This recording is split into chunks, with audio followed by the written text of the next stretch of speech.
Saya sudah menunggu momen ini dari bulan-bulan yang sebelumnya. Saya mau nanya Ustadz,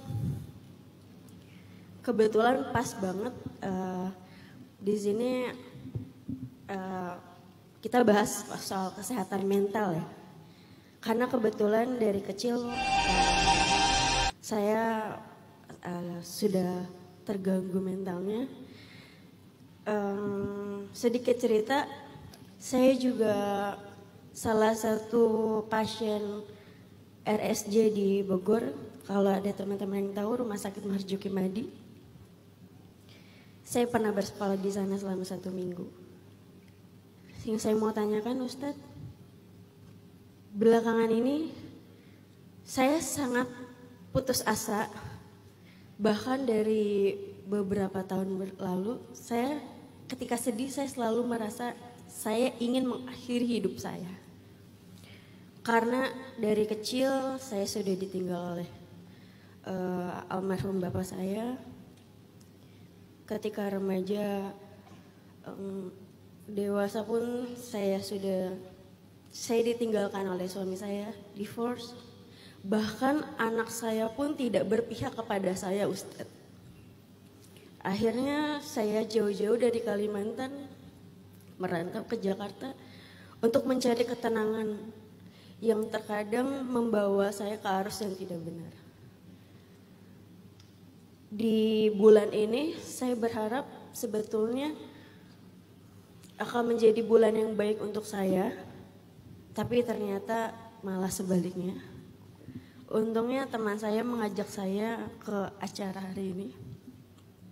Dan alhamdulillah saya terpilih untuk menanyakan hal ini. Ustadz, apa yang harus saya lakukan ketika obat, healing, bahkan semua hal yang sudah saya lakukan itu masih belum bisa membuat saya tenang, Ustadz? Merasa udah melakukan berbagai macam ikhtiar untuk bahagia, termasuk healing, terus kayak pergi ke tempat yang jauh agar bisa move on, tapi ngerasa belum mampu. Ada satu hal yang mungkin Kak Fauziah dan teman-teman perlu coba dalami lagi, yang tadi saya sampaikan di nasihat yang kedua kalau nggak salah, belajar mindfulness. Apa itu mindfulness? Belajar untuk melatih kesadaran dan perhatian kita tentang momen kita saat ini. Jadi apa yang kita sedang lakukan itu kita coba lebih mindful. Kita sadari, kita rasakan, kita nikmatin tanpa judgement, tanpa harus menilai dan menghakimi. Kayak misalnya kalian duduk di sini di ruangan ini. Kalau kalian duduk di ruangan ini, tapi pikiran kalian ada di luar, hati kalian dengan segala keluh kesah di luar, maka kalian gak akan pernah menikmati duduk kalian di dalam majelis ilmu. Itu arti mindfulness. Kalian baru akan mendapatkan keberkahan majelis ilmu kalau ketika kalian duduk di sini itu kalian hadir. Karena mindful itu kan present ya, dia hadir kan. Hadir itu secara utuh gitu, pikirannya ya, perasaannya ya, jiwanya ya, fisiknya. Sehingga kalau kalian di sini duduk dengan mindful, kalian menikmati kajiannya, menikmati tilawahnya, menikmati joke Kak Buninya, menikmati quotes-nya, kalian akan mendapatkan hal yang nyaman. Dan itu nanti bisa jadi hormon kebahagiaan dengan segala variannya kan. Ada hormon cinta, ada hormon painkiller, ada hormon mood stabilizer dengan segala macam istilahnya. Itu tuh akan muncul secara natural ketika kalian mindful dalam majelis. Begitu juga ketika kalian misalnya Kak Fauziah lagi pengen healing. Ada loh orang yang nonton tapi pikirannya ada di luar. Kayak dia lagi nonton musik. Orang di panggung tuh lagi nyanyi. Yang di bawah itu pada ngikutin nyanyinya. Tapi dia pernah kan lihat ada orang di konser tapi dia beda sendiri gitu kan. Kayak nggak hadir gitu kan. Konser orang lain semuanya enjoy, kayak menikmati dia sendiri. Itu kan berarti nggak mindful. Dia nggak hadir di situ. Ini contoh-contoh ringan ya. Atau kalian lagi nonton bola. Kalian lagi nonton bola. Coba pernah nggak lihat ada orang nonton bola, yang lain tuh wah dia. Pernah ketemu nggak orang kayak gitu? Kalau nggak pernah berarti kalian jarang nonton bola. Karena ada aja tuh di stadion itu ada aja orang kayak gitu. Mungkin dia datang ke situ bukan pengen nonton bola, dia pengen dapetin vibes dari crowdnya, karena itu kan dibentuk ya. Cuman terlalu kuat lelah batinnya, lelah mentalnya, lelah problem mentalnya terlalu kuat sehingga udah dibentuk oleh crowd, vibes-nya pun dia nggak kebentuk, dia masih tetap asing di situ. Dia nggak mingle di situ, dia nggak ngeblend di situ, dia malah asing, kayak bukan orang yang ada di situ. Nah, gimana cara ngelatih mindfulness ini? Sholat. Karena ketika kita sholat, kita tuh memutuskan semua urusan di luar sholat. Begitu kita Allahu Akbar, putus semua, tek tek tek tek tek tek tek tek tek. Ya dagangnya, ya urusan apapun dunia ini putus semuanya. Kan sholat itu adalah zikir, mengingat Allah. Jadi dia fokus dengan Al-Fatihahnya, Al-Ikhlasnya, An-Nasnya, tasbihnya, i'tidalnya, tahiyatnya. Di situ kan lagi berlatih tuh. Kalau di luar mungkin pakainya meditasi, yoga segala macam. Kita sebagai muslim ya sholat dan insya Allah kita yakin inilah yang terbaik untuk melatih mindfulness. Kita hadir dalam sholat kita, terputus semua urusan yang lain. Sampai para sahabat ada yang mengatakan, aku kalau udah sholat seolah-olah di hadapanku Allah, di belakangku dosa, di kananku surga, di kiriku neraka. Cuman itu yang dia ingat. Dia nggak ingat apa-apa. Bahkan ada sahabat yang ketika sholat namanya Abdullah bin Zubair. Abdullah bin Zubair, kalau dia lagi sholat itu anak kecil loh, umur 7 tahun. Sholat duha di halaman rumahnya itu merpati hinggap di atas kepalanya. Dan dia nggak sadar. Merpati hinggap di atas kepalanya sampai banyak merpati di atas kepalanya, pundaknya. Saking lamanya dia berdiri sholat duha dengan tenang. Lalu setelah selesai sholat orang-orang mengatakan, Abdullah, gimana cara sholat khusyuk kayak kamu sampai merpati hinggap di atas kepala? Apa kata-kata Abdullah bin Zubair? Merpati yang mana? Dia nggak ngeh ada merpati di kepalanya. Kita jangankan merpati, nyamuk. Alhamdulillahirrahmanirrahim. Lalat. Apalagi sholat sebelah handphone, notifikasi. Gimana mau mindfulness coba? Sahabat itu sholat segitu mindfulnessnya. Kalau adiknya Abdullah bin Zubair lebih ekstrem lagi, Urwah bin Zubair, adiknya. Diamputasi kakinya dengan zikir. Dia nggak mau pakai bius, apalagi khamar, apalagi dipegangin sama laki-laki yang lain supaya nggak meronta-ronta. Kata dia, nggak usah pegangin saya, nggak usah kasih saya bius, nggak usah kasih saya khamar karena itu haram.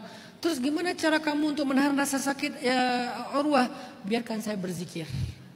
Begitu dia udah berzikir la ilaha illallah, la ilaha illallah, dia hadir.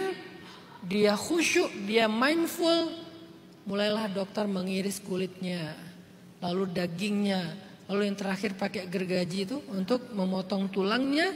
Selesai dia diamputasi, pengobatannya ditutup luka pendarahannya dengan cara dia dimasukkan ke dalam minyak mendidih kakinya sampai dia pingsan. Dia sakit.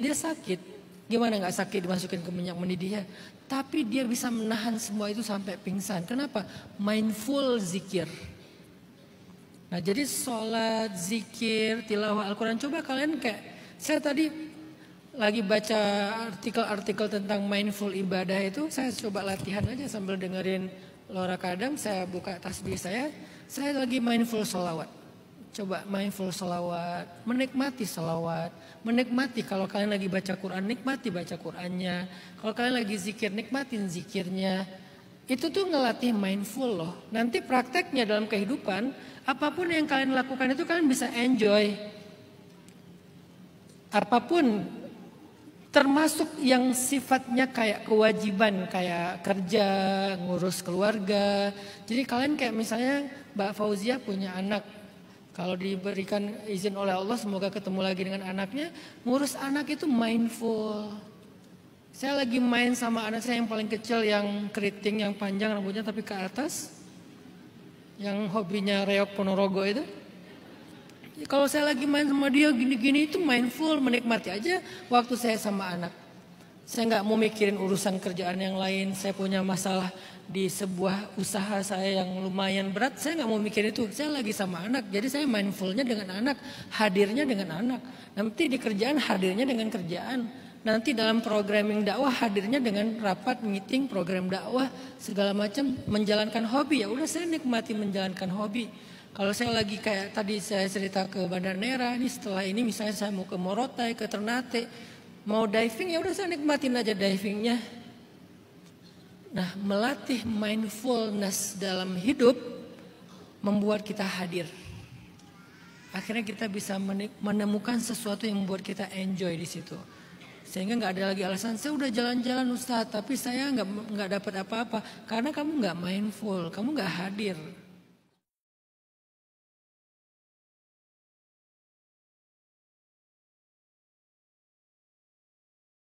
Perkenalkan, mohon izin perkenalkan diri. Nama saya Nur Alfat Dayanazari, biasa dipanggil Alfat. Usia saya 25 tahun. Arafat. Alfat, bukan Alfamart atau mobil Alfat ya. Alifat.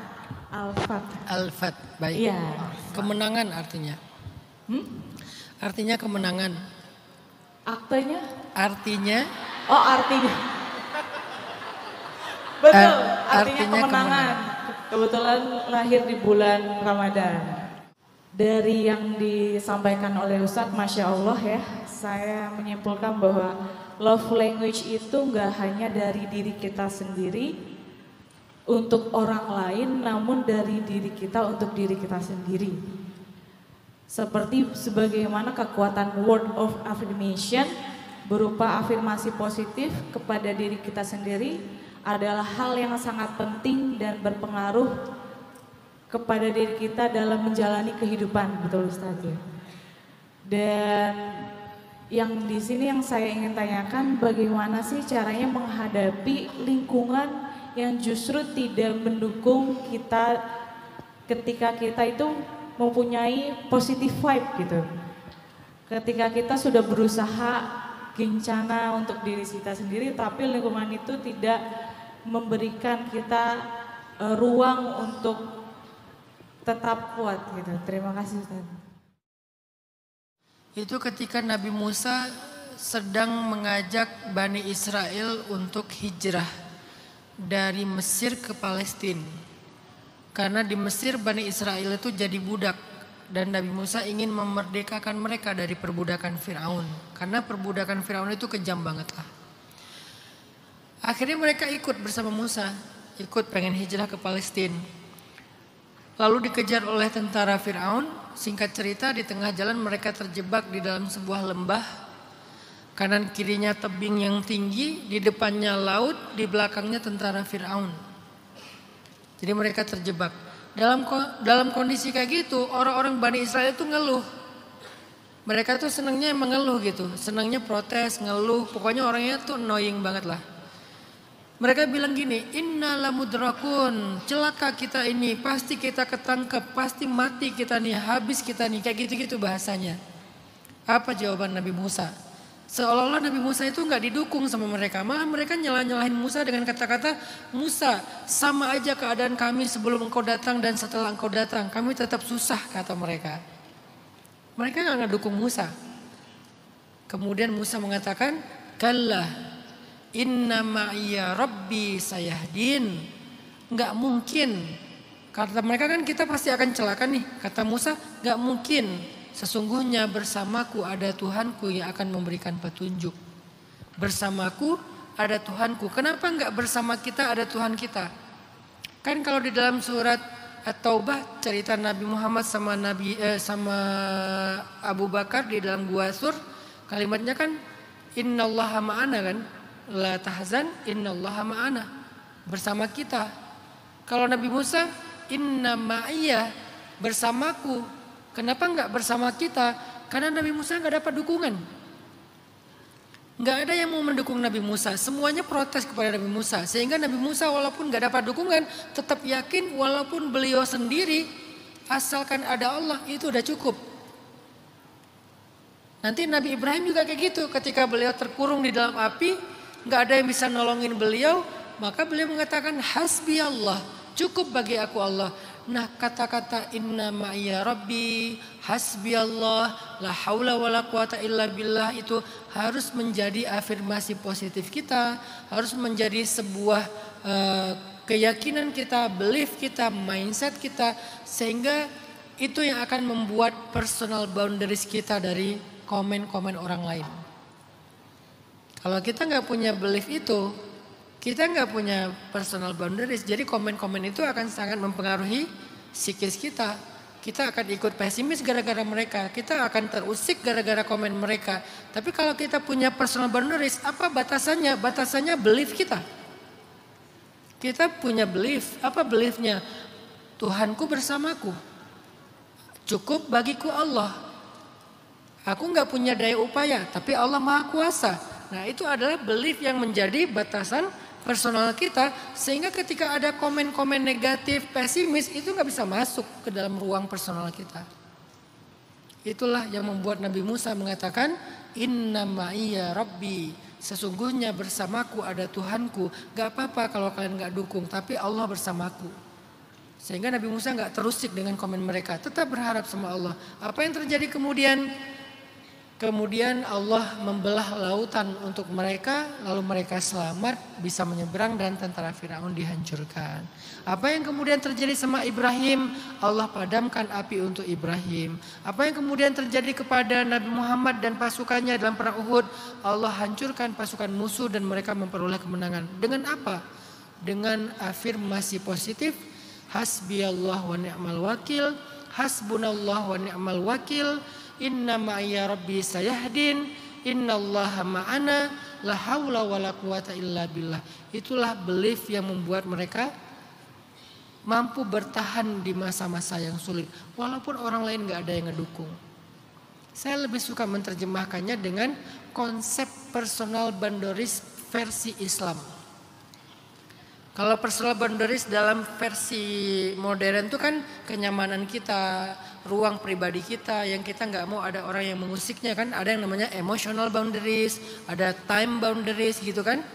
Akhirnya kita menyendiri, me time segala macam. Tapi dalam konsep Islam ternyata lebih agung lagi, lebih keren lagi. Personal boundaries itu bukan cuma time dan emotional, tapi belief juga bisa menjadi personal boundaries loh. Kalau dalam teori mental health modern kan personal boundaries itu time, emosional dan beberapa hal yang lain. Belief nggak masuk dalam kategori personal boundaries dalam teori modern karena mereka bukan orang mukmin kan. Dalam Islam ternyata belief bagian dari personal boundaries. Sehingga kalau kita belief banget dengan sesuatu, dengan sebuah prinsip, orang lain itu nggak mudah mengusik kita. Komen-komen orang itu nggak akan mengganggu kita terlalu berarti. Ya cuman lewat aja lah. Musik pun musik dikit lah, nggak sampai membuat kita sangat-sangat terganggu. Itu keyakinan yang diucapkan oleh Musa ketika terjebak di lembah Tursaina. Allahu a'lam. Masih banyak contoh-contoh yang lain sih. Sama kayak Nuh ketika awal membangun Bahtera, atau Ayub ketika nggak punya siapa-siapa dalam sakitnya, dia masih bilang wa anta arhamur rahimin, Allah baik banget sama aku, Allah baik banget sama aku. Jadi dia kayak meskipun ditinggalkan semua orang, dia nggak ngerasa bahwa dia itu nggak punya siapa-siapa. Dia masih punya Allah yang maha baik. Sehingga setelah 17 tahun Allah berikan keajaiban, dia sembuh dari sakit, dia kaya lagi, dia muda lagi di umur 30 tahun padahal tadinya udah umur 80 tahun.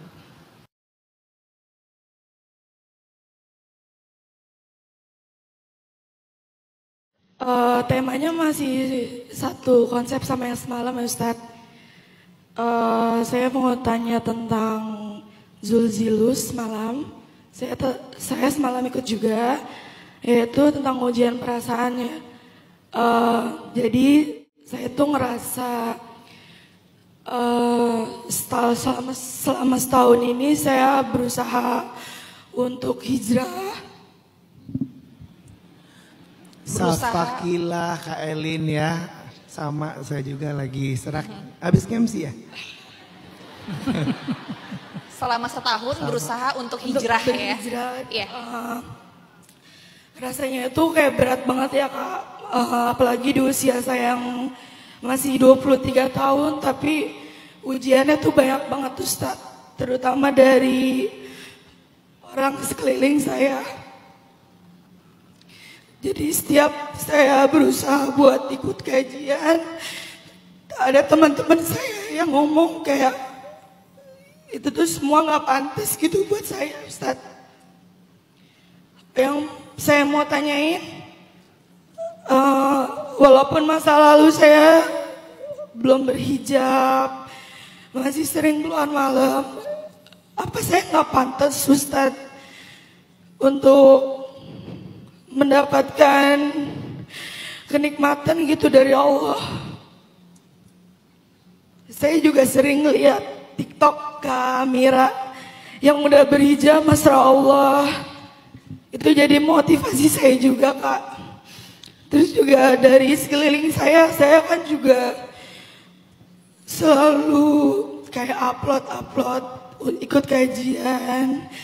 Saya juga sering upload kalau saya tuh pengen pergi ke Baitullah, cuman dari orang sekeliling saya tuh bilang kayak saya tuh belum pantas gitu Ustaz. Jadi kayak rasa istiqomah saya tuh masih bolak-balik. Kalau saya tidur saya selalu bilang emang saya belum pantas Ustaz kayak gitu. Dan pertanyaan saya apakah saya harus menjauhi teman tersebut? Apakah saya wajar untuk membenci teman saya yang masih berpikir negatif dan selalu membahas masa lalu saya, Ustadz? Bukan hanya pantas, tapi Allah malah cinta kepada hamba-hambanya yang memperbaiki diri atau bertobat. Jadi bukan cuma pantas, lebih dari itu Allah cinta. Innallaha yuhibbut tawwabin wa yuhibbul mutatahhirin. Allah cinta kepada hamba-hamba yang bertaubat dan hamba-hamba yang ingin membersihkan dirinya.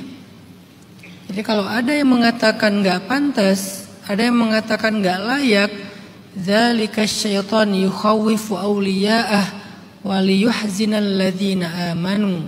Itu adalah ucapan-ucapan yang berasal dari syaitan, walaupun dititipkan di lisan saudara kita, teman kita, tapi itu adalah ucapan yang berasal dari syaitan untuk takhwif dan tahzin, untuk membuat orang beriman itu ngerasa nggak pede dan membuat orang beriman itu menjadi sedih. Itu jawaban Allah di Al-Quran.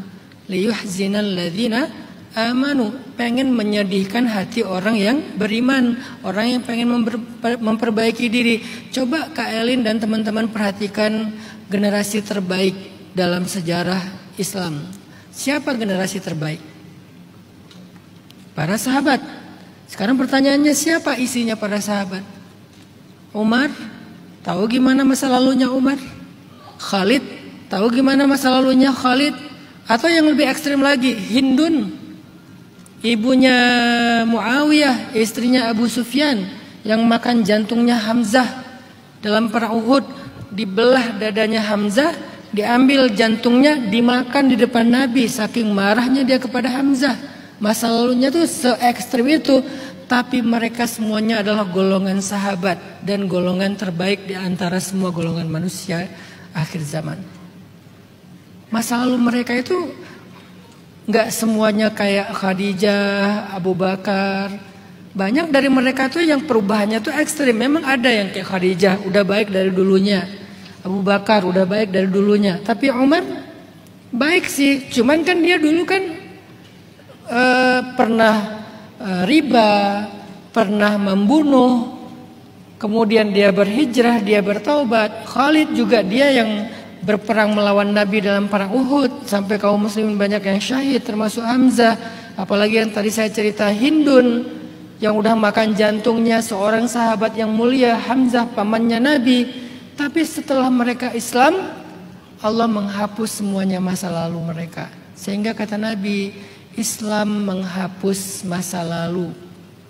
Jadi siapapun yang dia bertaubat, berislam, dia kayak orang yang gak punya masa lalu, kayak baru dilahirkan lagi dari awal. Jadi Kak Elin berbesar hatilah. Di pandangan Allah, Kak Elin itu adalah orang yang sedang dicintai Allah. Makanya diberikan ke taufik untuk berhijrah. Kedua, jangan pernah terganggu dengan masa lalu. Kalau Kak Elin dan teman-teman hijrahnya serius, maka masa lalu itu dihapus sama Allah. Seolah-olah dia gak pernah melakukan itu. Orang yang bertobat dari dosa, kata Nabi, seperti orang yang tidak pernah berbuat dosa. Coba kurang apa ya, tarhib ya, kurang disambut apa sama Allah bagi orang-orang yang berdosa. Orang yang bertobat dari dosa seperti tidak pernah berbuat dosa.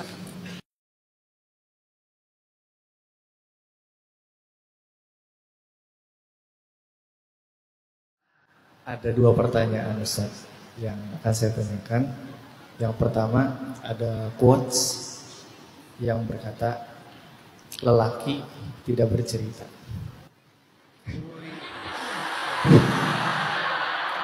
Ini cerita. Ini cerita. Oh iya. Ada yang bilang quotes seperti itu, saya tidak setuju, nanti Ustaz bisa tolong jelaskan. Siap. Yang kedua, Ustaz, kita sebagai anak harus sayang sama orang tua kita, terutama sama ibu. Ibu saya berpesan, jika ada sesuatu yang mau diceritakan, entah baik atau buruk, tolong ceritakan. Karena ibu ingin mendengarkan anaknya bercerita. Obat bukan hanya pil ataupun tablet, bahkan terkadang didengar pun adalah obat. Tapi ketika ada masalah di keluarga, bukan kita yang buat salah, tapi hanya kita yang disalahkan oleh orang tua, dan hanya kita yang disuruh minta maaf. Sedangkan pihak yang lain tidak disuruh minta maaf. Padahal saya juga ingin orang tua mendengar keluhan saya, tapi orang tua saya hanya bilang, sudah, tidak usah bahas. Itu membuat kita merasa tidak adil dan harus bertahan dengan beban yang dirasakan sendiri. Harapan saya sebagai seorang anak, ingin orang tua saya tahu apa yang saya rasakan tentang keluarga, tapi tidak ingin sampai orang tua saya sakit hati ketika saya bercerita. Apa yang saya harus lakukan, Ustaz? Saya lebih banyak mikir daripada cerita. Mungkin karena saya thinking extrovert kali ya. Jadi saya lebih mikirin solusinya. Dan saya nggak mikirin masalah, saya lebih mikirin solusi. Mungkin karena saya juga orang yang thinking, kurang feeling. Jadi kayak nggak terlalu dibawa ke perasaan kalau diri saya. Kalau ke orang lain saya pakai perasaan, kalau ke diri saya pakai pikiran. Jadi kalau saya lagi ada masalah, saya kayak mikirnya tuh mikir solusi, bukan mikir kenapa ya bisa kayak gini ya, kenapa bisa kayak gitu ya. Enggak mikirin itu. Saya tuh udahlah, udah terjadi juga gitu kan. Tapi sekarang gimana ya caranya? Oh gini kali ya, oh gini kali ya. Mikir. Jadi saya ngerasa energi saya tuh nggak cukup untuk bercerita karena habis untuk mikir. Ini versi saya nih. Energi saya nggak cukup untuk bercerita Karena udah habisnya buat mikir.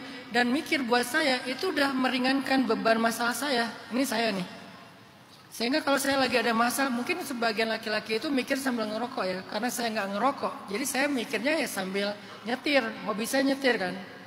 Saya ngambil mobil, saya nyetir.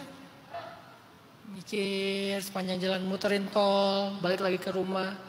Atau sambil ngopi. Karena saya hobinya ngopi. Mungkin sebagian, kenapa laki-laki itu duduk di depan rumah? Itu dia lagi cerita. Kalau versi cewek, meluk bantal, ada orang di depannya. Aku tuh, nah gitu kan? Itu versi cewek, karena masing-masing punya fitrah kan? Kamu ngerti gak sih? Tisu, habis banget tisunya. Itu cara cewek dan nggak apa-apa dengan itu, emang feminimnya cewek. Laki-laki kalau dia lagi gini di depan rumah atau di mana itu sendiri, itu berat banget tuh masalahnya itu. Itu masalahnya berat banget itu. Saya nggak bisa gini karena saya nggak suka ngerokok, jadi saya gini aja.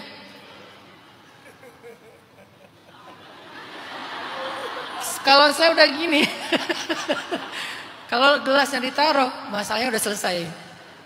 Kalau gelasnya masih dipegang, masalahnya masih berat itu. Gini. Yang penting ritualnya setelah seruput, itu ritual ya, harus ya. Sampai pernah saya lagi ngopi bareng anak saya yang Ertugrul. Dia nemenin saya sambil dia gambar-gambar. Saya gini. Saya lupa dia. Berdua. Kita mah pokoknya seru aja berdua. Random. Adik nih. Baba lupa sih. Ritualnya kan. Oh iya. Itu cara laki-laki bercerita itu adalah dengan mungkin ya. Mikir.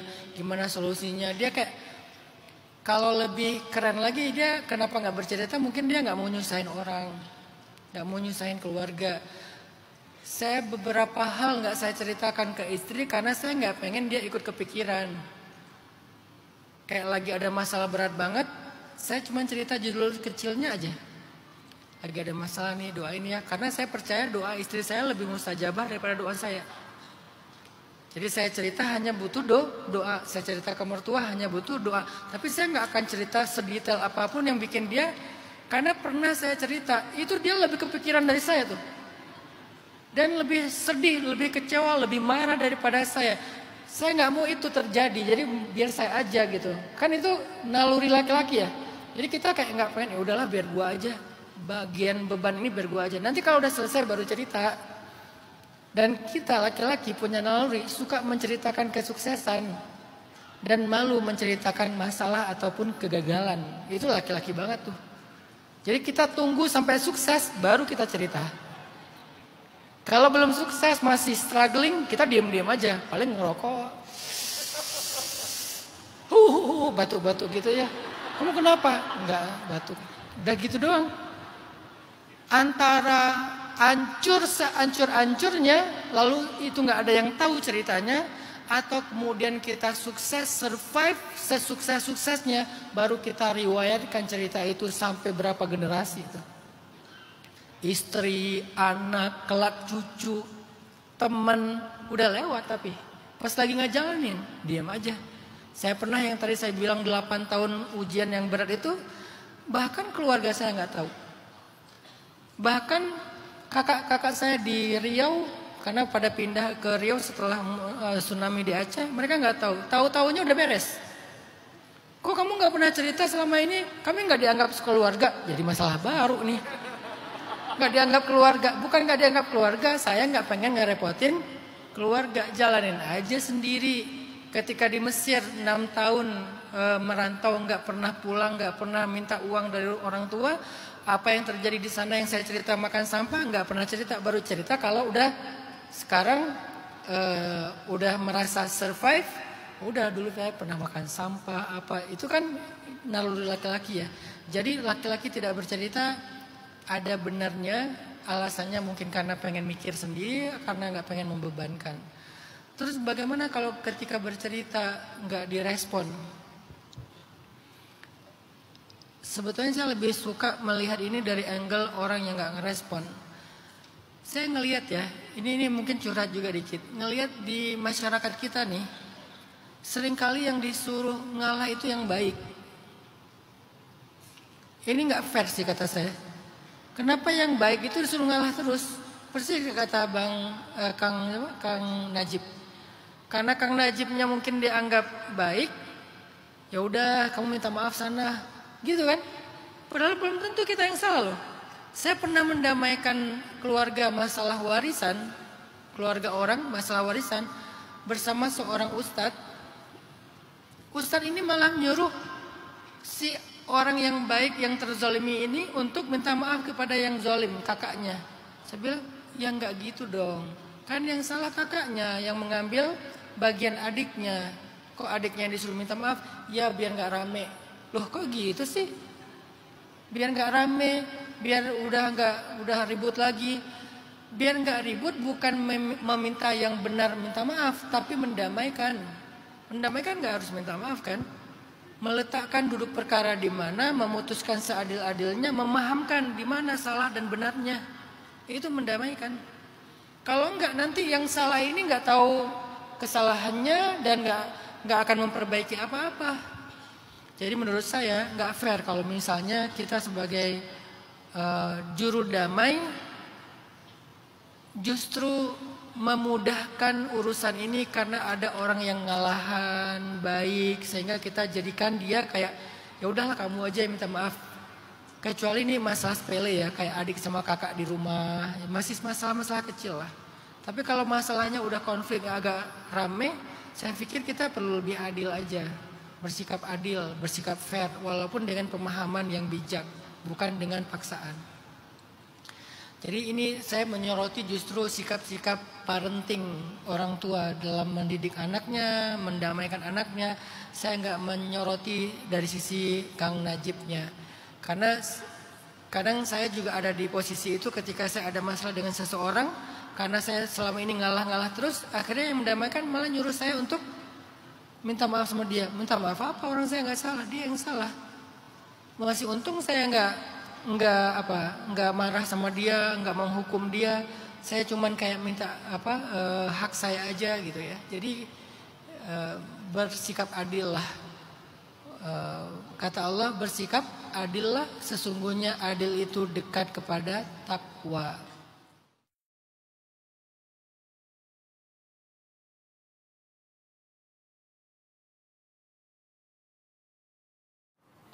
Berhubung tema yang Ustaz sampaikan sedang saya alami juga, izin bertanya Ustaz.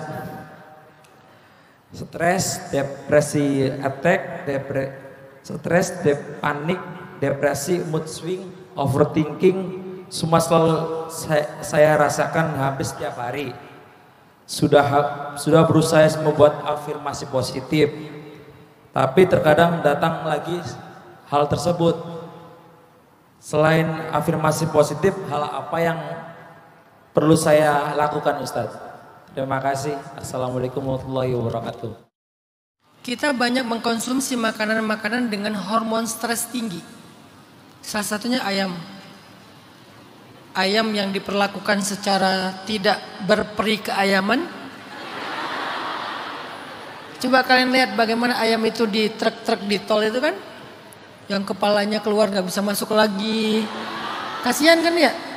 Stres kan dia karena dia makhluk hidup. Dia punya stres juga. Jangan kita pikir cuma manusia doang yang stres. Ayam itu stres diperlakukan dengan cara kayak gitu. Kita makan daging sapi, bagaimana daging itu disembelih. Kadang dicekek, kadang dipalu. Kadang cuman bahkan ada ayam yang bahkan nggak disembelih sebetulnya, cuman ditusuk doang.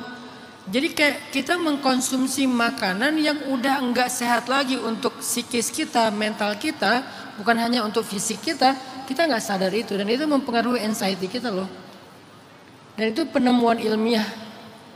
Saya pernah main ke Bumi Langit di Jogja, Pak Iskandar. Beliau tuh seorang aktivis yang concern di masalah lingkungan, masalah makanan yang sehat. Saya juga kenal dengan Bu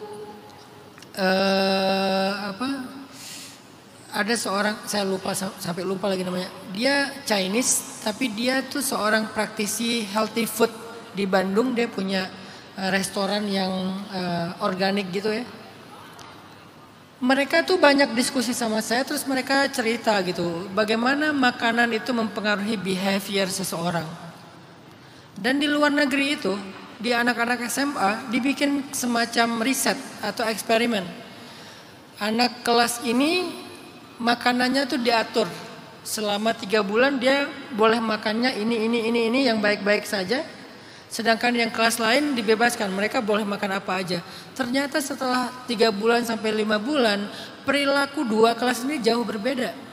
Yang ini lebih tenang, lebih kalem, enggak agresif, enggak mudah tantrum, enggak mudah mood swing. Kenapa? Karena makanan mereka udah lebih teratur. Itulah kenapa Nabi SAW banyak sekali menasehati kita tentang makanan, tentang pola makan, tentang apa yang kita konsumsi dan seterusnya. Jadi mungkin kalau Ricky udah ngerasa saya udah afirmasi positif, saya udah beribadah, saya udah datang ke psikiater, bahkan kadang-kadang saya udah minum mood stabilizer kalau udah ekstrim banget gitu. Kenapa anxiety itu masih datang lagi? Kadang-kadang panic attack. Kenapa? Jangan-jangan makanan.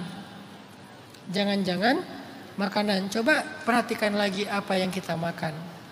Mulai lebih ditertibkan lagi, lebih healthy food lagi, lebih pola makan lebih sehat lagi, olahraga lebih baik lagi, endorfinnya lebih sering lagi. Itu tuh mempengaruhi semuanya. Jadi bukan cuma faktor agama, ibadah, kurang zikir. Saya yakin Ricky udah melakukan itu. Jadi saya nggak mau ngasih insight dari bab itu.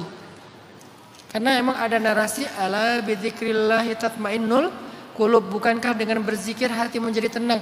Ricky pasti udah berzikir. Kalau dari agama mood stabilizernya dizikir, dari klinis dikasih obat mood stabilizer, dan itu juga kadang-kadang dosisnya bisa bertambah karena kita udah nggak ngaruh lagi gitu. Saya menangani pasien kanker juga di tempat saya. Kalau kanker dikasih yang namanya painkiller gitu kan, kalau mental dikasih namanya mood stabilizer, tapi nggak ngaruh. Cuman sementara doang, kayak kita minum paracetamol, hilang rasa sakit sementara, udah gitu sakit lagi. Gimana dong kalau kayak gitu? Jangan-jangan penyebabnya itu bukan masalah. Penyebabnya bukan lagi dapat musibah. Ricky tuh gelisah karena hormon yang Ricky makan itu adalah hormon dari hewan-hewan yang tadinya juga nggak nyaman selama hidupnya. Saya nyebutnya ayam stres. Sejak saya belajar ini, saya ngomong ke anak-anak. Tadinya anak-anak saya senang banget ayam goreng, kan namanya juga anak kecil kayak Ipin Upin kan. Ayam goreng. Dia senangnya ayam goreng. Tapi gara-gara udah sering saya kasih tahu ini, akhirnya sekarang anak-anak saya tuh kalau ngelihat ayam goreng di jalan-jalan tuh, batu ayam stres, ayam stres, ayam stres. Dia udah nggak bilang itu ayam goreng, bilangnya ayam stres. Akhirnya mau nggak mau, saya kan nggak boleh cuma ngelarang tapi nggak ada solusi kan. Akhirnya kita punya rumah di kebun, beternak, ayamnya kita ternakin sendiri kayak zaman dulu aja. Jadi seminggu sekali nyembelih ayam, ayamnya organik, ayamnya ayam kampung nggak pakai suntik-suntik segala macam, hanya untuk kebutuhan pribadi kita aja, bukan untuk bisnis. Alhamdulillah jadi tergantikan, mereka bisa makan telur yang benar-benar dari kandang sendiri, ayam-ayam sendiri, walaupun belum benar-benar memenuhi kebutuhan harian kita, tapi minimal udah ada sedikit perubahan. Coba mulai belajar memperbaiki pola hidup, pola makan. Siapa tahu itu akan berpengaruh. Olahraganya, dan yang ketiga adalah support sistemnya. Ricky mungkin butuh support system. Ricky udah nikah belum? Mungkin itu. Karena saya sebelum nikah juga sering panic attack kali, sering anxiety. Tapi setelah nikah kan sakinah kan. Salah satu tujuan pernikahan itu bagi laki-laki apa? Beda bagi perempuan. Kalau laki-laki tujuan pernikahannya tuh litas kunu ilaiha. Litas kunu antum ayyuhar rijal ilaiha an-nisa. Litas kunu itu untuk sakinah. Cowok itu kalau belum menikah emang gak sakinah dia tuh. Dia baru sakinah setelah menikah. Kenapa? Karena ada kebutuhan biologis yang harus dia salurkan secara halal dan terhormat. Makanya kenapa dalam hadis itu perempuan yang menolak ajakan suaminya di malam hari, malaikat akan memarahi mereka sepanjang malam. Karena itu emang kebutuhan laki-laki. Jangan bilang laki-laki nikah cuma gara-gara nafsu. Emang. Dan jangan bilang juga perempuan itu menikah gara-gara matre. Emang salah. Karena fitrah perempuan itu dinafkahin. Jadi gak apa-apa kalau dia agak matre. Dan Nabi bilang apa? Janganlah kalian pelit kepada istri kalian. Bersikaplah ihsan kepada istri kalian. Kalau kalian ngasih nafkah kepada mereka, lebihin. Misalnya ngasih nafkah sebulan 30 juta. Banyak ya? Lebihin dikit, 30 juta 500 rupiah. Kalau kalian ngasih nafkah mereka 3 juta, lebihin 3 juta 100, 3 juta 200. Kenapa? Karena emang perempuan itu kebutuhannya kayak gitu. Jadi matrenya perempuan itu fitrah, nafsunya laki-laki itu fitrah. Jangan dijudge. Nah, laki-laki mah di mana aja sama, nikahnya gara-gara nafsu. Emang kalau nggak sama namanya bukan laki-laki, perempuan atuh. Udah laki-laki sama, satu jenis ya. Salah satu kebutuhan laki-laki dalam menikah, salah satunya ya, bukan satu-satunya ya. Salah satu kebutuhan laki-laki dalam menikah itu adalah menyalurkan kebutuhan biologisnya secara halal dan terhormat. Supaya apa? Litas kunu ilaiha, supaya tenang. Laki-laki kalau udah gitu tenang dia udah. Kalau perempuan asalkan kebutuhan nafkahnya cukup, tenang dia. Kan ketenangannya beda kan? Perempuan bukan tenang karena kebutuhan biologis, dia bisa tenang tanpa menyalurkan kebutuhan biologis. Secara umum ya, walaupun ada kasus-kasus pengecualian. Secara umum dia nggak sampai kayak laki-laki kalau kebutuhan biologisnya belum tersalurkan tantrum, marah-marah, bingung sendiri, ngerokok aja. Kenapa? Istri lagi di luar kota misalnya, itu laki-laki. Tapi kalau perempuan nggak di situ babnya, dia masalah kebutuhan finansial. Pokoknya kalau udah akhir bulan tantrum. Begitu awal bulan sakinah gitu. Jadi nggak apa-apa dengan itu. Mungkin penyebabnya karena support system mungkin kali Ricky.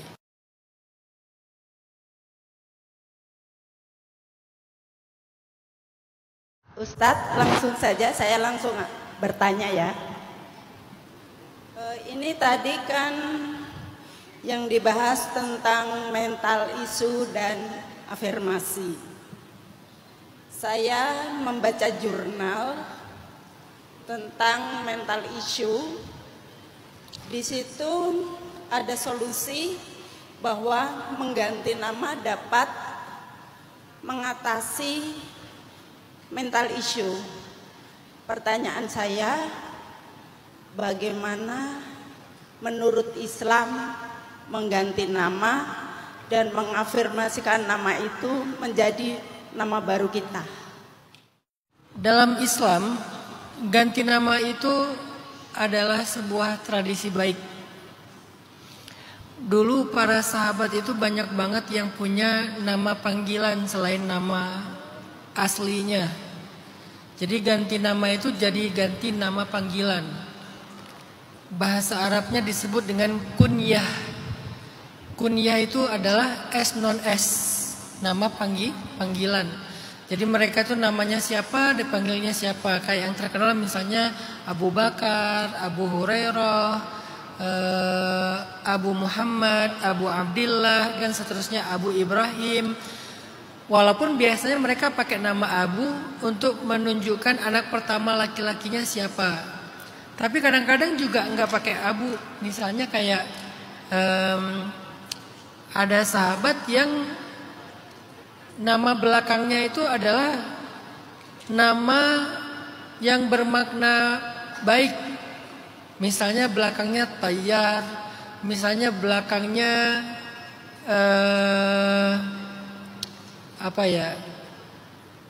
Amru atau apa yang maknanya positif gitu. Atau Nabi juga memanggil orang kadang-kadang dengan panggilan yang berbeda dengan namanya. Kayak misalnya Nabi manggil Utsman Dzunnurain, laki-laki yang punya dua cahaya.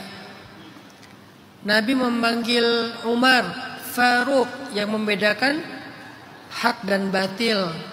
Nabi memanggil Abu Bakar Siddiq, yang selalu membenarkan dan percaya. Nabi memanggil Khadijah Siddiqah.